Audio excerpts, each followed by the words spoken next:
Été 1971. Ma chère Louison, je t'écris du ranch de mes grands-parents, près de Rancho Leona. Ici, les champs s'étalent à perte de vue. J'ai appris à monter à cheval et à jouer du lasso. Cela pourrait te sembler idyllique, mais il n'en est rien. J'ai découvert des choses qui ne me plaisent pas. Hier, 2 hommes sont arrivés sur le perron du ranch, épuisés, assoiffés. Il faisait 38 à l'ombre. Tu imagines ?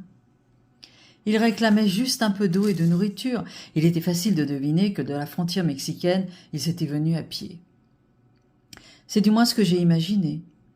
Que crois-tu que Jack, mon grandfather, a fait ? Il leur a dit de foutre le camp. Il a brandi sa carabine en leur direction. Déguerpissez ou je vous tire comme des lapins.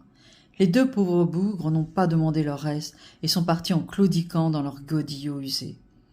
Quand j'ai demandé pourquoi mon grand-père, il m'a répondu « On en a assez de ces Mexicains. Lorsque j'ai acheté ce ranch, c'était le paradis. Aujourd'hui, il ne reste que les détritus, laissés derrière eux par les étrangers. Il est temps de défendre nos frontières et nous-mêmes contre ces sauvages illégaux. S'ils se présentent ici, ils en subiront les conséquences. Les pipelettes qui nous traitent d'accourus derrière notre dos sont des enfants de cœur, à côté de ces groupes de fermiers et d'éleveurs, prêts à tout pour sauvegarder leurs terres. Sur la commode de la pièce à vivre trônent des photos de mon père.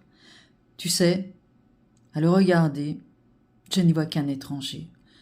Pas le père adoré dont je garde si peu de souvenirs. Mes parents étaient des gens libres. Je suis étonnée que mon père ait tant insisté pour emmener ma mère dans son pays. Tu me diras, ce n'était que pour des vacances. Moi, j'ai vraiment hâte de revenir chez nous. Les vignes Clément paraissent toutes petites à côté des grandes étendues texanes. Mais j'ai beau être à moitié américaine, je sais maintenant que je ne suis pas d'ici. Et toi, comment ça va ?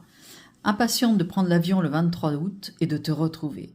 Pour toujours ton amie, Belle.